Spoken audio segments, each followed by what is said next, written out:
آج ہم جس ذات کا تذکرہ کرنے والے ہیں وہ ہیں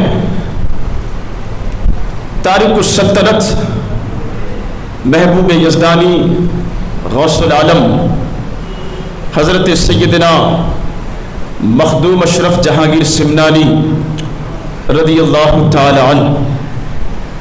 محرم الحرام کا مہینہ ابھی جاری ہے اور ماہ محرم کی 28 تاریخ کو،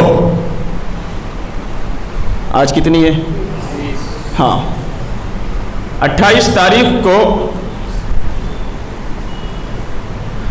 کچھوچا مقدسہ، یہ فیض آباد ضلع میں، یہ غالباً ابھی ضلع بدل گیا ہو، نام وغیرہ تبدیل کرنے کی مہم چل رہی ہے بھارت میں۔ ایک بابا کے پاس کوئی کام نہیں بچا ہے، وہ مسلمانوں کے رکھے ہوئے ناموں سے بڑی تکلیف ہے، اس کو بدلتا رہتا ہے۔ بہرکیف لعنت ہو ایسے لوگوں پر، آگے بڑھتے ہیں۔ تو کچھوچا مقدسہ کی سرزمین پر 28 محرم الحرام کو ہر سال بڑے ہی طرز و احتشام، ادب و احترام کے ساتھ حضور تارک السلطنت غوث العالم محبوب یزدانی سیدنا مخدوم اشرف جہانگیر سمنانی علیہ الرحمت والرضوان کا عرس پاک منایا جاتا ہے۔ 636 سال ہو چکے، 637واں اس سال عرس مبارک ہے۔ صدیاں بیت جانے کے باوجود جو ہے لاکھوں دیوانوں کا ہجوم آج بھی روضہ پاک پر حاضری کے لیے جمع ہوتا ہے، اور نہ صرف جمع ہوتا ہے بلکہ وہاں سے پریشانیوں سے، بلاؤں وباؤں، بیماریوں سے، جادو نظر بد سے بہت سارے لوگ جو ہے محفوظ ہو کر صحت و سلامتی کے ساتھ اپنے گھروں کو لوٹتے ہیں۔ آج جمعہ کے خطاب میں اس مختصر وقت میں ہم ان کی سیرت طیبہ کے کچھ اہم پہلوؤں پر بات کرنے کی کوشش کریں گے۔ پھر محبت کے ساتھ بارگاہ رسالت میں درود پاک کا نذرانہ پیش کریں۔ پڑھی اللہم صلی علی سیدنا و مولانا محمد معدن الجود والکرم وآلہ الکرام وابنہ الکریم و امتہ الکریمہ وبارک وسلم صلاۃ و سلام علیک یا رسول اللہ صلی اللہ تعالی علیہ وسلم۔ آگے بڑھنے سے پہلے ایک بات سمجھ لیں، اللہ کے برگزیدہ بندوں کا تذکرہ کرنا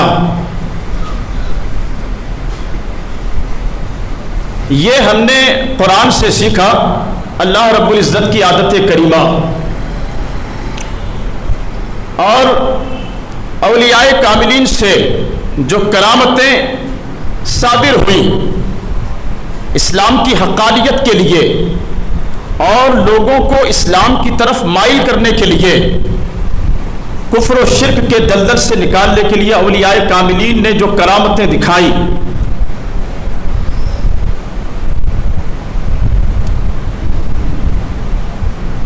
کچھ لوگ جو ہے کرامتوں کا انکار کرتے ہیں کہ کرامت جیسی کوئی چیز نہیں ہوتی ہے، یا کرامتوں کا مذاق بناتے ہیں۔ کیا ایسا ہو سکتا ہے؟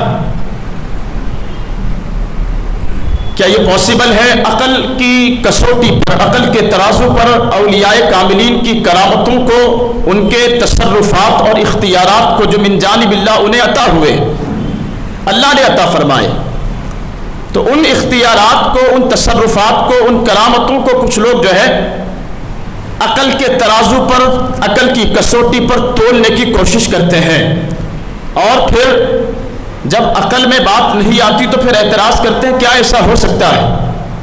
تو ایک بات سمجھ لیں،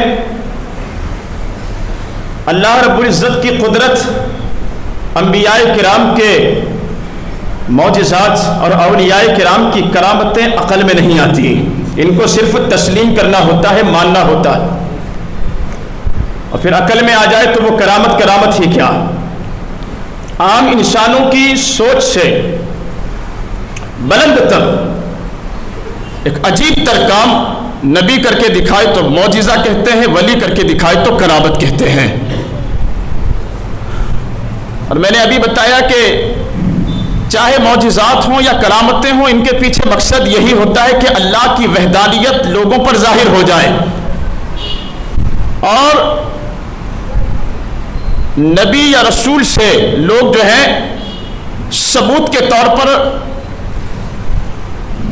دلیل کے طور پر معجزوں کی ڈیمانڈ کرتے تھے کہ اگر آپ نبی ہیں تو پھر کیا ثبوت ہے آپ کے پاس، کوئی معجزہ دکھائیں۔ اور اولیاء کاملین جو ہیں اپنی ولایت کے اظہار کے لیے، یعنی ظاہر کرنے کے لیے کہ میں اللہ کا ولی ہوں، کرامتیں نہیں دکھاتے۔ ادھر توجہ رکھیں آپ حضرات، تھوڑا والیوم بڑھائیے اس کا، درود پاک پڑھیں محبت کے ساتھ، مولایا صلی وسلم دائما ابدا علی حبیبک خیر الخلق کلہ۔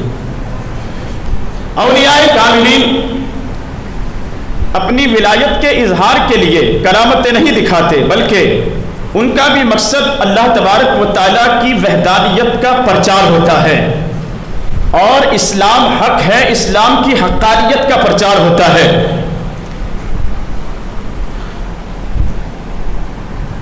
اور پھر کرامتوں کا جو ثبوت ہے وہ قرآن سے ثابت ہے۔ قرآن کی کئی آیات سے اولیاء کرام کی کرامتوں کا اظہار ہوتا ہے۔ مثلا سورہ مریم میں حضرت مریم رضی اللہ تعالی عنہا کے حوالے سے ہمیں یہ باتیں ملتی ہیں کہ بغیر موسم کے پھل ان کے حجرے میں پائے جاتے تھے، اور پورے مارکیٹ میں وہ پھل نہیں ملتے تھے، تو حضرت زکریا علیہ السلام ان سے پوچھتے، قال یا مریم انا لکی ھذا، یہ پھل تمہارے پاس کہاں سے آئے؟ قالت هو من عند اللہ، وہ کہتی ہیں یہ مارکیٹ سے نہیں منگائے گئے، یہ اللہ نے بھیجے ہیں۔ اور ان اللہ یرزق من یشاء بغیر حساب، اللہ جسے چاہے بے حساب رزق عطا فرمائے۔ تو یہ بغیر موسم کے پھلوں کا ملنا حضرت مریم کی کرامت۔ کوئی کہے کہ اس میں کون سی بڑی بات ہے، اللہ نے بھیجا ہے تو اللہ نے کبھی آپ کے گھر بھی بھیجا ہے؟ ہاں، اللہ نے کبھی آپ کے یہاں بھی بھیجا؟ جن کے یہاں بھیجا یہ ان کی کرامت کو، ان کے مقام کو، ان کے مرتبے کو، ان کی ولایت کو ظاہر کرتا ہے۔ بات سمجھ میں آ رہی نا؟ ہم قرآن مجید فرقان حمید میں حضرت سیدنا یوسف علیہ السلام کا تذکرہ پڑھتے ہیں کہ آپ کے کرتے سے اذهبوا بقمیصی ھذا فالقوه علی وجه ابی یاتی بصیرا، آپ اپنے بھائیوں سے کہتے ہیں میرا یہ کرتا لے کر جاؤ، باپ کے چہرے پر ڈال دینا، ان کی جو آنکھوں کی بینائی چلی گئی ہے رو رو کر فراق غم میں، وہ بینائی واپس آ جائے گی۔ اور قرآن کہتا ہے سورہ یوسف فلما ان جاء البشیر القاہ علی وجہہ فارتد بصیرا، یہ ساری چیزیں قرآن میں موجود ہیں۔ ہم قرآن میں دیکھتے ہیں کہ حضرت سلیمان علیہ السلام کے وزیر جناب آصف بن برخیہ رضی اللہ تعالی عنہ سینکڑوں میل کی دوری سے بلقیس کا تخت جو 40 گز چوڑا اور 80 گز لمبا تھا، 40 من جس کا وزن تھا، حضرت سلیمان علیہ السلام ڈیمانڈ کرتے ہیں، مطالبہ کرتے ہیں کہ کون اس تخت کو اٹھا کر لے کر آئے گا میرے پاس؟ تو ایک عفریت نے کہا تھا، جن نے، قال عفریت من الجن انا آتیک بہ قبل ان تقوم من مقامک وانی علیہ لقوی امین۔ توجہ رکھیے آپ ادھر کہ میں اس تخت کو اٹھا کر لے کر آؤں گا۔ اس سے آپ جناتوں کی طاقت کو سمجھ سکتے ہیں۔ عفریت من الجن بہت بھاری بھرکم تھا، وہ کہتا ہے میں وہ تخت 300 میل کی دوری سے اٹھا کر لے کر آ جاؤں گا آپ کے پاس۔ جناب سلیمان علیہ السلام نے پوچھا کتنا ٹائم لگاؤ گے؟ تو آپ کا دربار جو ہے وہ صبح سے 12 بجے تک لگتا تھا، کہتا آپ کا دربار ختم ہونے سے پہلے وہ تخت میں لے کر آ جاؤں گا۔ فرمایا نہیں، مجھے اس سے جلدی چاہیے۔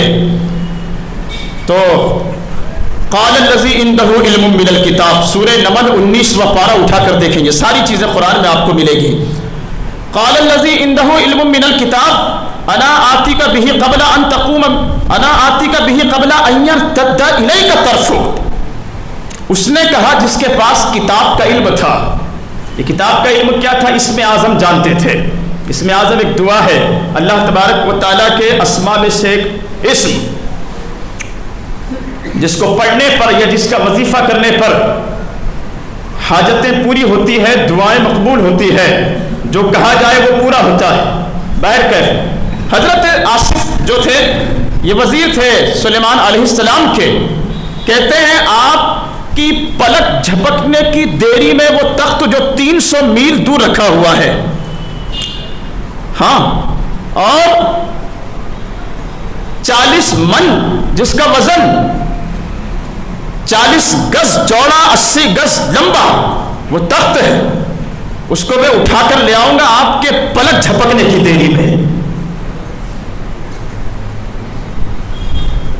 پہلے جن نے کیا کہا تھا کہ 6 گھنٹے میں لاؤں گا، اور اللہ کا ولی کیا کہتا ہے؟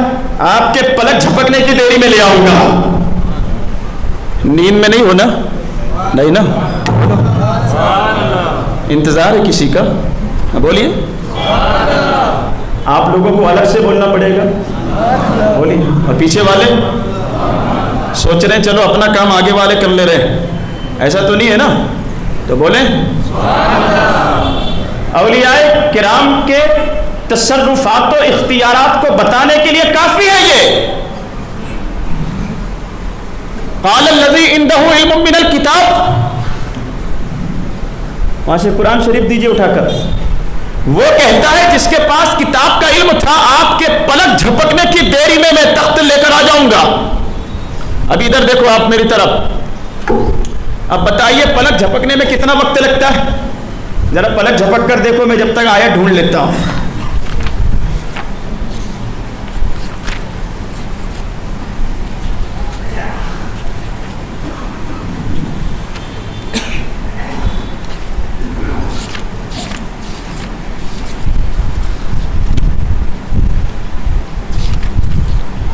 آپ نے بھی ترجمے والا دے دیا۔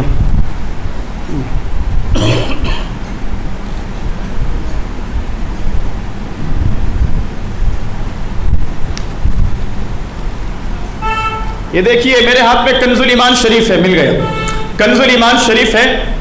کنز الایمان کا یہ 19واں پارہ سورہ نمل ہے قرآن پاک کی، ٹھیک، سورہ نمل ہے، سورہ نمل کی یہ آیت نمبر 39۔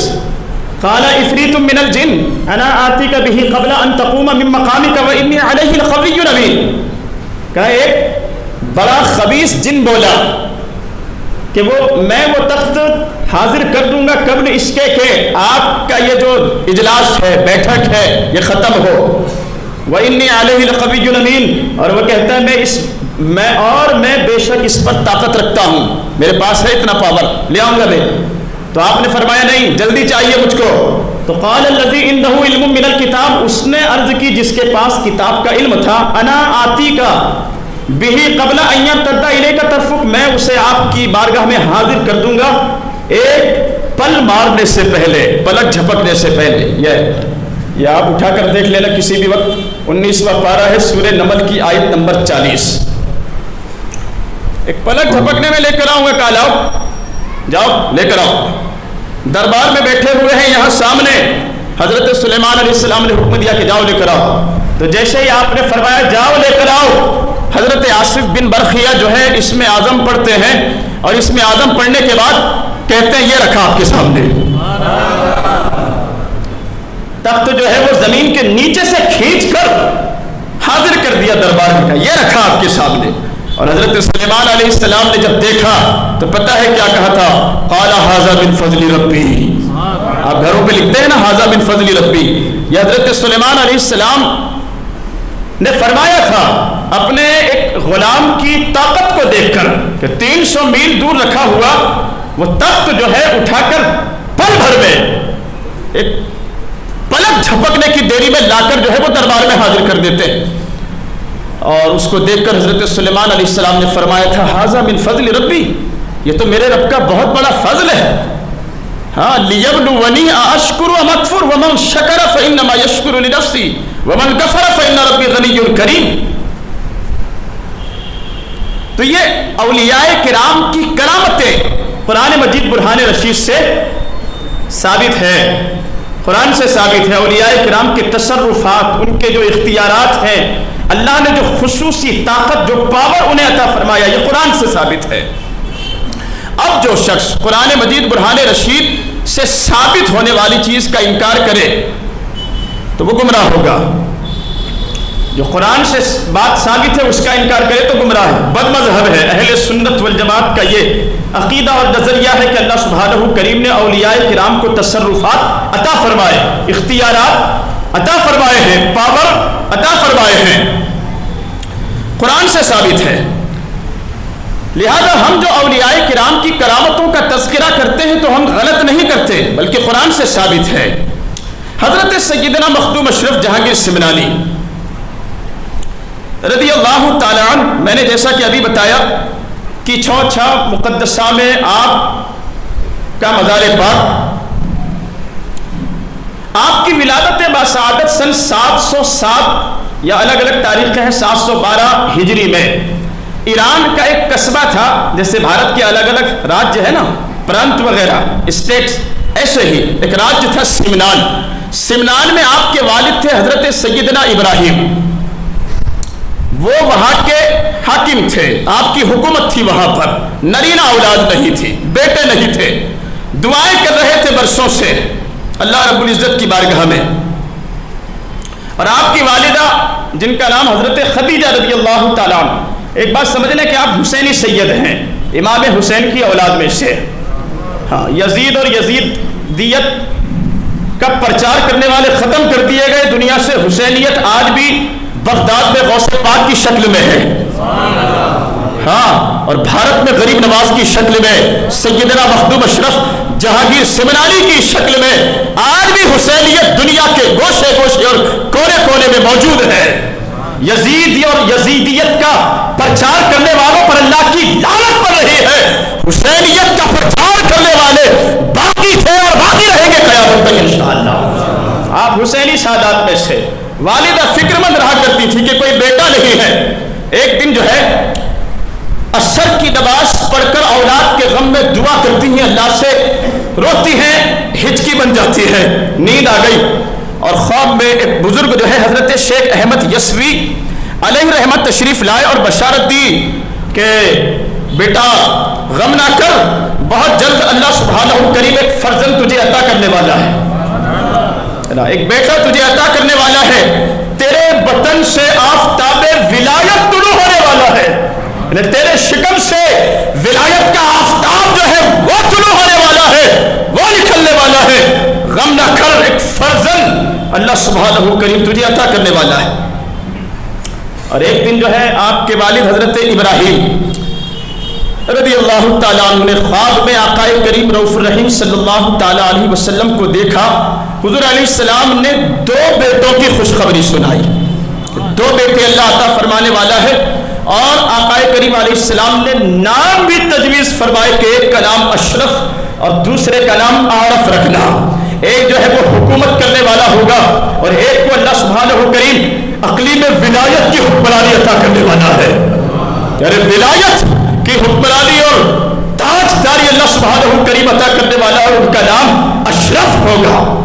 نام بھی بارگاہ رسالت سے جو ہے وہ تجویز کیا جا رہا ہے۔ بہرحال ایک اور زندہ کرامت آپ کی کہ جب ولادت باسعادت میں الگ الگ واقعات ہیں، لطائف اشرفی، صحائف اشرفی وغیرہ، یہ کتب ہیں، معتبر کتب ہیں، ان میں ہے کہ آپ کی ولادت باسعادت سے پہلے وہ بزرگ جنہوں نے بشارت دی تھی آپ کی والدہ کو، وہ جو ہے سمنان کے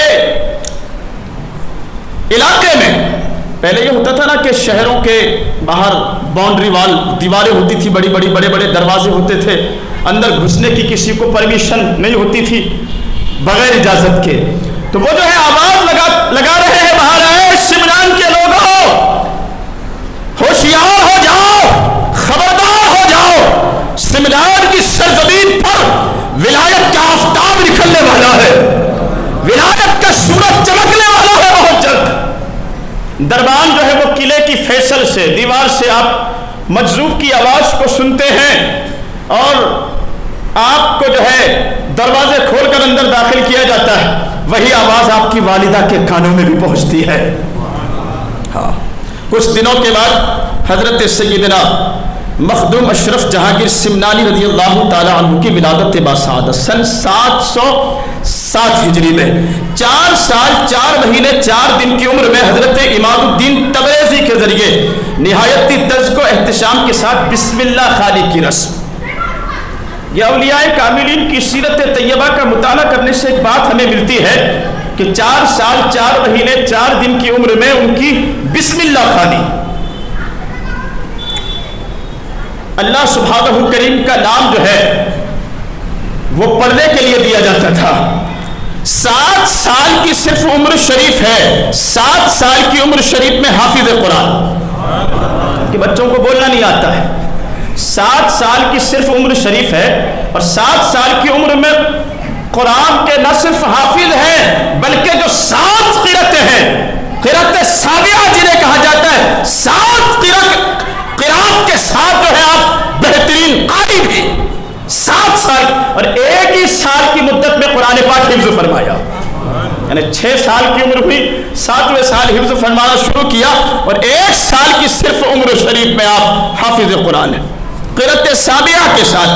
14 سال کی عمر میں اس وقت دنیا میں جتنے علوم و فنون تھے, ہے نا, جتنے علوم اس وقت دنیا میں موجود تھے, صرف 14 سال کی عمر میں وہ تمام علوم جو ہے آپ اپنے والد سے اور اپنے کچھ بزرگوں سے حاصل کرتے ہیں.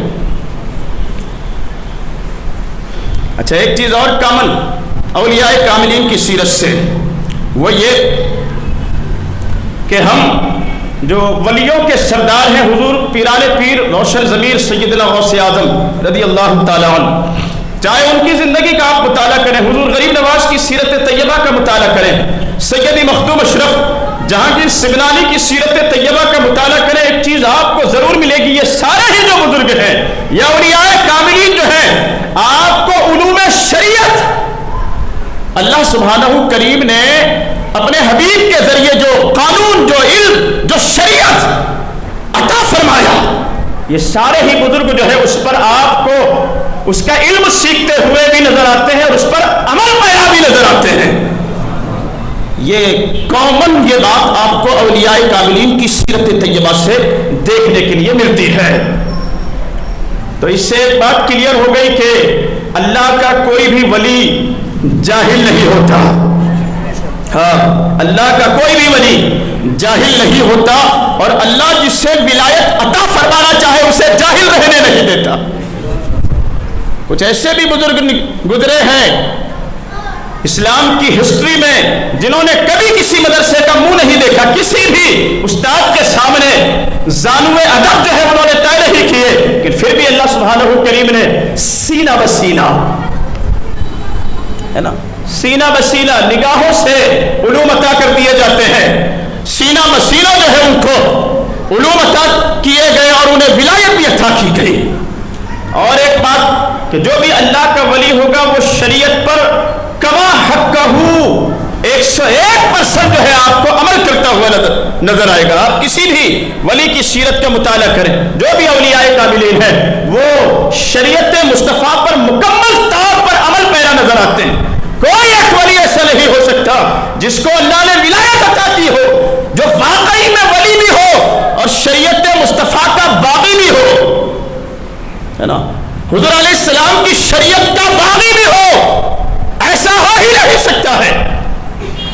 حضرت سیدنا بایزید بستامی کا ایک قول ہے, یا غالباً حضرت سید الطائفہ جنید بغدادی رضی اللہ تعالی عنہ, آپ فرماتے ہیں کہ کوئی شخص جو ہے آپ کو ہوا میں اڑ کر دکھائے اور وہ ولایت کا دعویٰ کرتا ہو, یا آگ پر چل کر دکھائے ولایت کا دعویٰ کرتا ہو, یا پانی پر چل کر دکھائے ولایت کا دعویٰ کرتا ہو, ان ساری چیزوں کے بعد بھی اگر وہ آقا کریم علیہ الصلوۃ والسلام کے لائے ہوئے دین پر عمل نہیں کرتا, شریعت پر عمل پیرا نہیں ہے, یا عام لینگویج عام بھاشا میں اگر کہا جائے بے نمازی ہے, فاسق و فاجر ہے, اور یہ ساری چیزیں اگر وہ دکھا رہا ہے ہوا میں اڑ کر، پانی پر چل کر، آگ میں کود کر، اور پھر وہ دعویٰ کرے کہ میں اللہ کا ولی ہوں، شریعت کا باغی ہے، صوفیہ فرماتے ہیں ایسا شخص جھوٹا ہے۔ جھوٹا ہے اس لیے کہ ولایت ہی اللہ ان لوگوں کو عطا فرماتا ہے جو شریعت پر عمل پیرا ہو، اور قرآن شاہد ہے ان اولیاءہ الا المتقون، کہ جو اولیاء کرام ہیں وہ تمام کے تمام متقی ہوتے ہیں، پرہیزگار ہوتے ہیں۔ 15 سال کی عمر شریف تھی کہ آپ کے والد کا وصال ہوتا ہے، حضرت سیدنا ابراہیم کا۔ صرف 15 سال کی عمر شریف میں حکومت سنبھالنے کی ذمہ داری آپ کے ہاتھوں پر، آپ کے کاندھوں پر۔ 15 سال کی عمر شریف، 15 سال کی عمر شریف میں جو ہے آپ 15 سال سے لے کر اگلے 10 سال تک حکومت کی باغ ڈور جو ہے نہایت ہی حسن اسلوبی کے اچھے طریقے سے جو ہے اگلے 10 سال تک حکومت کی باغ ڈور سنبھالتے ہیں۔ 25 سال جو ہے اب آپ کی عمر شریف ہے، اور رمضان کا مہینہ ہے، 27ویں شب ہے، عبادت کر کے لیٹے ہوئے ہیں، حضرت خضر علیہ السلام خواب میں تشریف لاتے ہیں۔ حضرت خضر علیہ السلام وہ بزرگ ہیں جو زندہ ہیں ابھی زمین پر، اور قیامت تک زندہ رہیں گے، جو کتابوں میں ہمیں پڑھنے کے لیے ملتا ہے۔ حضرت خضر علیہ السلام خواب میں تشریف لاتے ہیں اور کہتے ہیں بیٹا فرزند، اب یہ جو دنیا کی جو حکومت ہے اس کو ترک کرنے کا وقت آ گیا ہے، اس کو چھوڑنے کا وقت آ گیا ہے۔ اب اللہ سبحانہ کریم نے آپ کے لیے جو تقدیر میں جو لوح محفوظ پر مقرر فرمایا ہے، مقدر فرمایا ہے، اب جو ہے یہ دنیا کی حکومت کو ترک کر کے اب دلوں پر حکمرانی کرنے کا وقت آ گیا ہے۔ دلوں پر، مخلوق خدا کے دلوں پر اب جو ہے یا اب اللہ تبارک و تعالیٰ کی تخلیق کردہ کائنات پر حکومت کرنے کا وقت آ گیا ہے۔ اب اللہ سبحانہ کریم تمہیں ولایت اور غوثیت عطا فرمانے والا ہے۔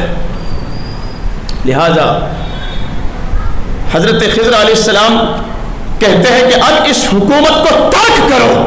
جیسے ہی خواب دیکھا اپنی والدہ کی خدمت میں پہنچے، اور والدہ کی خدمت میں پہنچ کر انتہائی ادب و احترام کے ساتھ ساری صورتحال سے، ساری باتوں سے اپنی والدہ کو باخبر کرتے ہیں، خبر دیتے ہیں کہ امی جان اب میرا دل جو ہے اس دنیا کی حکمرانی کرنے کو نہیں کرتا ہے، اب میں تصوف کا راستہ اختیار کرنا، سلوک کی منزلیں طے کرنا چاہتا ہوں، اجازت کے لیے آپ کی بارگاہ میں حاضر آیا ہوں۔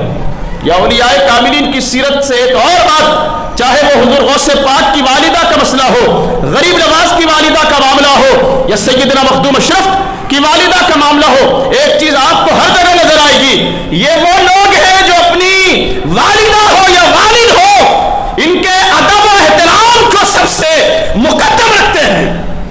ساری باتوں پر سب سے پہلے اپنے والدین کا ادب و احترام۔ جو والدین کے نافرمان ہو، اللہ ایسوں کو ولایت نہیں عطا کرتا۔ اور ولایت تو دور کی بات ہے، جو دنیا میں بھی نام کمانا چاہتے ہیں، شہرت چاہتے ہیں، دولت چاہتے ہیں، اور والدین کے نافرمان ہیں، اگر ان کے دلوں کو ٹھیس پہنچاتے ہیں، بدتمیزی کرتے ہیں، گالیاں بکتے ہیں، جھڑکتے ہیں، ہاتھ اٹھاتے ہیں، اور پھر اگر دنیا میں نام کمانے کا اگر خیال تمہارے اذہان میں ہے تو بھول جاؤ، اللہ رب العزت دنیا و آخرت کی کامیابی انہیں ہی عطا فرماتا ہے جو والدین کے فرما بردار ہو، جو ماں باپ کے فرما بردار ہو۔ ان کی دعائیں جو ہیں وہ تقدیر کو سنوارتی بھی ہیں اور بگاڑ بھی دیتی ہیں۔ اس لیے نوجوانوں سے کہنا چاہتا ہوں، ماں باپ کی فرما برداری کرو، اللہ نصیب اچھے کر دے گا۔ سمجھ رہے ہیں آپ؟ ماں باپ کی فرما برداری کرو، اللہ نصیب اچھے کرے گا۔ خود کھانے سے پہلے ان کی بھوک کا خیال کرو، خود پہننے سے پہلے ان کے لباس کا خیال کرو، اپنی صحت سے پہلے ان کی صحت کا خیال کرو، اس لیے کہ یہی وہ آپ کے والدین ہیں جنہوں نے آپ کی پرورش کر کے آپ کو جو ہے جوان کیا ہے، آپ کے ہر ناز اور نخرے کو اٹھایا ہے، آپ کے مستقبل کو آسان کیا ہے۔ انہی کی قربانیوں کے باعث آج جو کچھ ہے آپ انہی کی قربانیوں کے باعث ہیں۔ پھر اگر احسان کا بدلہ فرمانبرداری سے نہیں چکاتے، احسان کا بدلہ فرمانبرداری سے اگر نہیں چکاتے تو پھر دنیا بھی تاریخ ہے اور آخرت بھی تاریخ ہے۔ والدہ سے اجازت مانگتے، امی جان اجازت دو، ماں کہتی ہے بیٹا اسی دن کا تو انتظار تھا، اسی دن کا تو انتظار تھا۔ آپ کی ولادت کے ساتھ ہی یہ بات مجھے بتا دی گئی تھی کہ آپ کا یہ جو فرزند ہے نا ایک دن حکومت کو ترک کر دے گا، حکومت کو ٹھوکر مارے گا اور فقیری اختیار کرے گا۔ ہاں میں تو برسوں سے تمہارے اسی سوال کی منتظر ہوں کہ کب تم آتے ہو اور کب میں تمہیں اجازت دوں۔ جاؤ بیٹا، آج سے اللہ کے رسول کی دین کی خدمت کرو، سلوک کی منزلیں طے کرو، اب ہماری ملاقات جو ہے میدان حشر میں ہوگی۔ دعاؤں کے ساتھ والدہ رخصت کرتی ہے کہ جاؤ، تمہیں اسی منصب کے لیے تو پیدا کیا گیا ہے، اسی مقصد کے لیے تو پیدا کیا گیا ہے، تمہاری ذمہ داری بھی یہی بنتی ہے، جاؤ تم اللہ کے رسول کی شریعت کی پاسداری کرو اور خدمت خلق کرو۔ ہماری اگلی ملاقات میدان حشر میں ہوگی۔ اسلام کی تاریخ میں ایسے دو لوگ ملتے ہیں جنہوں نے حکومت کو چھوڑ کر فقیر اختیار کی۔ ایک تھے حضرت سیدنا ابراہیم بن ادہم، ہے نا، ایک ہے حضرت سید مخدوم اشرف جہانگیر سمنانی۔ سیدنا ابراہیم بن ادہم بھی کبھی بادشاہ ہوا کرتے تھے، چھوڑ دیا اس کو، فقیر اختیار کی۔ ایک دن جو ہے وہ پھٹا ہوا لباس سی رہے تھے کسی تالاب کے کنارے بیٹھ کر، تو قریب سے آپ کا وزیر گزرا۔ جب بادشاہ تھے تو وہ وزیر ہوا کرتا تھا۔ وزیر دل میں سوچتا ہے کہ دیکھو کیا حال بنا رکھا ہے، اچھی بھلی بادشاہت تھی، ہاں خزانے تھے، غلام حاضر تھے، بہترین ملبوسات تھے، لوگوں پر رعب و دبدبہ تھا، ساری باتیں چھوڑ کر اب دیکھو فقیری اختیار کر لی اور اب اپنے ہی ہاتھوں سے اپنا پھٹا لباس سی رہے۔ تو اللہ کے ولیوں کی نگاہیں جو ہے نا وہ دلوں پر بھی ہوتی ہیں۔ کہا جاتا ہے کہ علماء کی محفل میں جاؤ تو زبان کو قابو میں رکھو اور ولیوں کی محفل میں جاؤ تو دل کو قابو میں رکھو۔ ہاں اس لیے کہ ان کی نظر دلوں پر ہوتی ہے۔ وزیر کے دل میں خیال آیا، وہ سوئی جو سی رہے تھے پھینک دی پانی میں، اور پانی میں پھینکنے کے بعد اب حکم دیتے مچھلیوں کو کہ وہ میری جو سوئی میرے ہاتھ سے گر گئی ہے نا لا کر دو مجھے۔ لکھتے ہیں آپ کی سیرت نگار کے مچھلیاں سینکڑوں سوئیاں جو ہے وہ زبان پر لے کر پانی کی سطح پر نمودار، فرماتے یہ سب نہیں چاہیے، وہی میری سوئی چاہیے جو میرے ہاتھ سے چھوٹی ہے۔ مچھلی جو ہے وہ سوئی لا کر دیتی ہے۔ آپ اپنے وزیر سے فرماتے بتا وہ حکومت اچھی تھی یا یہ حکومت اچھی ہے؟ وہ حکومت اچھی تھی یا یہ حکومت اچھی ہے؟ وہاں زبردستی جو ہے لوگوں پر حکومت کی جاتی تھی، یہاں دلوں پر حکومت ہوتی ہے۔ اور دوسری جو شخصیت ہے حضرت سیدنا مخدوم اشرف جہانگیر سمنانی رضی اللہ تعالیٰ عنہ، ایک ولی کی بارگاہ میں حاضر ہوئے۔ پاکستان میں ایک علاقہ ہے اونچ شریف، حضرت جلال الدین بخاری رحمۃ اللہ تعالیٰ علیہ، وہ آپ کا استقبال کرتے ہیں، چند دن جو ہے اپنے پاس رکھتے ہیں، تبرکات اور جو بزرگوں سے آپ کو حاصل تھا سب عطا کر کے کہتے جاؤ میرا بھائی ایک ہے علاء الحق پنڈوی بنگال کی سرزمین پر انتظار کر رہا ہے تمہارا۔ نکلے اب دریاؤں بیابانوں کا سفر طے کرتے ہوئے، وہ سب کچھ چھوڑ آئے تھے، جو شاہی ٹھاٹ بات تھا سب چھوڑ آئے تھے، پیدل سفر کر رہے ہیں جنگل اور بیابانوں کا، حق کی تلاش ہے۔ وہ جو لوگ جو ہیں گھروں میں بیٹھ کر چاہتے ہیں کہ علوم انہیں حاصل ہو جائے، علوم حاصل ہو جائے، کسی مولوی کو رکھ لیا کہ آؤ ہمارے گھر آ کر پڑھا دو، وہ پیسوں کی خاطر وقت تو دے دے گا لیکن اللہ کی معرفت کا جام نہیں پلا پائے گا۔ اولیاء کرام کی سیرت کو دیکھو، فیض حاصل کرنے کے لیے، علوم دینیہ حاصل کرنے کے لیے اپنی زندگی داؤ پر لگا دی ہے، سب کچھ ترک کیا ہے، بزرگوں کی خدمت میں پہنچے ہیں، جوتے اٹھا کر سر پر رکھے ہیں، تب کہیں جا کر اللہ نے پھر انہیں علوم اور معرفت عطا فرمائے۔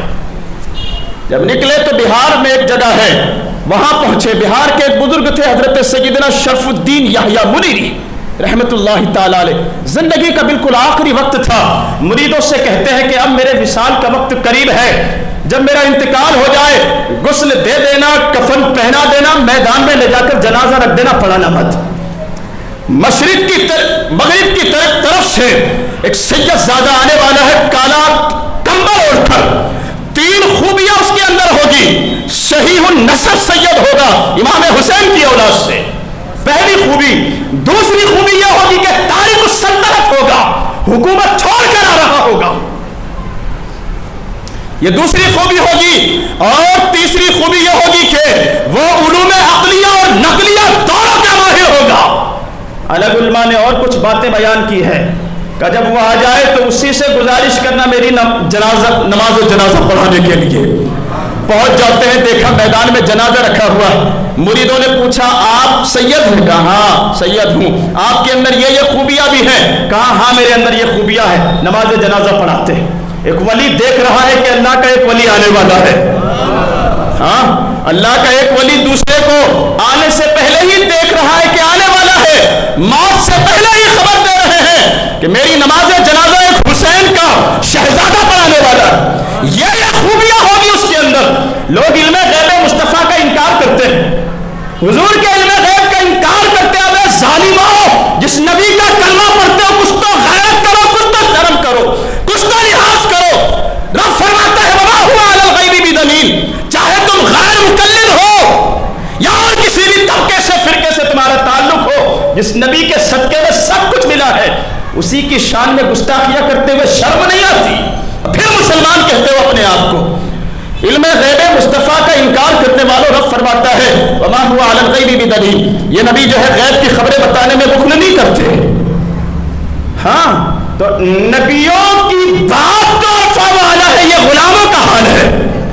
ابھی آئے نہیں ہے، انتقال ہوا نہیں ہے، انتقال ہونے سے پہلے ہی حضرت شرف الدین یحییٰ منیری خبر دے رہے ہیں ایک حسین پاک کا شہزادہ آئے گا، یہ خوبیاں اس میں ہوگی، گزارش کرنا ان سے، وہی میری نماز جنازہ پڑھائیں گے۔ نماز جنازہ پڑھانے کے بعد اب پیر و مرشد کی بارگاہ میں بنگال پنڈو ایک جگہ ہے، حضرت علاء الحق پنڈوی کی خدمت میں پیر جو ہے مرید کے آنے سے پہلے شہر کے باہر استقبال کے لیے کھڑا ہے، پالکی لے کر استقبال کے لیے کھڑا ہے، اور مریدوں سے کہتے ہیں بوئے یار می آیت، اپنے یار کی خوشبو مجھے آ رہی ہے۔ ہاں پہلے کبھی ایک نے دوسرے کو دیکھا نہیں، حضرت مخدوم پاک کی نظر جب پیر کے چہرے پر پڑتی ہے قدموں میں گر جاتے ہیں۔ حضرت علاء الحق پنڈوی جو ہے اٹھا کر سینے سے لگاتے ہیں، بیٹا تمہاری جگہ قدموں میں نہیں، یہاں ہے، یہاں لگو۔ سینے سے لگاتے ہیں، پالکی میں بٹھا کر اپنی خانقاہ میں لاتے ہیں اور چلہ کشی کرائی جاتی ہے۔ ایک دن جو ہے مریدوں کو کام بانٹ رہے تھے، یہ لو اپنا اپنا کام کرو، کسی کا جھاڑو لگانا، پانی بھرنا، کھانا پکانا الگ الگ۔ آپ ہاتھ باندھے کھڑے، حضور سب کو آپ نے کام بتا دیا، میرے لائق کوئی خدمت؟ کہا بیٹا میں تم سے کیسے کام لے سکتا، ہاں میں تو تمہارا 2 سال سے انتظار کر رہا ہوں، اور 2 سال میں 70 مرتبہ حضرت خضر نے تمہارے تعلق سے بشارت دی ہے کہ ایک شہباز ایک کلندر جو ہے وہ نکل چکا ہے سمنا کی سرزمین سے، اور تمام اولیاء کاملین نے، تمام صوفیاء نے اپنے اپنے جان بچھا دیے ہیں۔ ہر صوفی یہ چاہتا ہے کہ یہ جو ہیرا ہو یہ اس کی کان میں آ جائے۔ نہیں سمجھے؟ نہیں سمجھے؟